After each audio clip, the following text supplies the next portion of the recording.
What is up, squad fam? I am back again with another video, so thank you so much for tuning in. And today we will talk about the new buff and the effects and how to maximize its potential.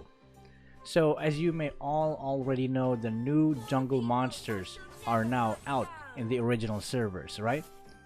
And with it comes a new buff, which is the red buff. So what exactly does it do? When a buff holder deals damage to an enemy, they will deal extra true damage and slow the enemy down for 1 second, and it has a cooldown of 3 seconds. This effect will work with basic attacks and skills as long as you're able to deal damage to your enemies.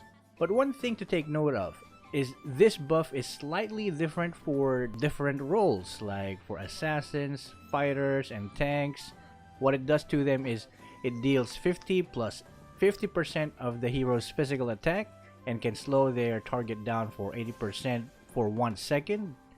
But when you put it on a marksman, or when you give it to a marksman or a mage or a support, the extra damage will be going up from 50 plus 100% of the hero's current physical damage.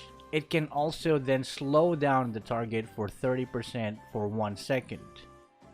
So based on this, the ones that will benefit the most are the heroes that deal physical damage, because the more physical damage the hero has, the more red buff damage can do, and that's true damage.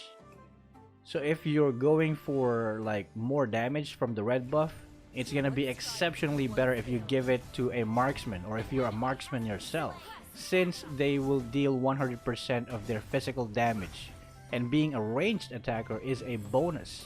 That means they'll be able to activate the red buff from a safe distance every time that it's off cooldown. And I don't think mages and supports will benefit from that 100% physical attack conversion, since they don't really build physical items, right? Unless you're trolling, like Nana Marksman. But if of course you're getting the red buff, or you want to utilize it for a slowing effect or some kind of CC, then yeah, put it on assassins, fighters, and tanks, because instead of a 30% slow, they slow down the enemies by 80%.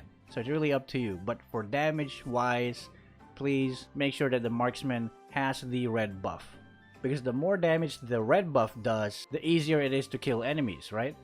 And also remember that this true damage, or the true damage coming from the red buff, will be stacking with other true damage, and it's very good. So for example, if your hero has a passive that deals true damage like carry, especially when dealing with tanks, you will be raining down true damage on your enemies, and they'll be helpless about it. They will just be melted like butter.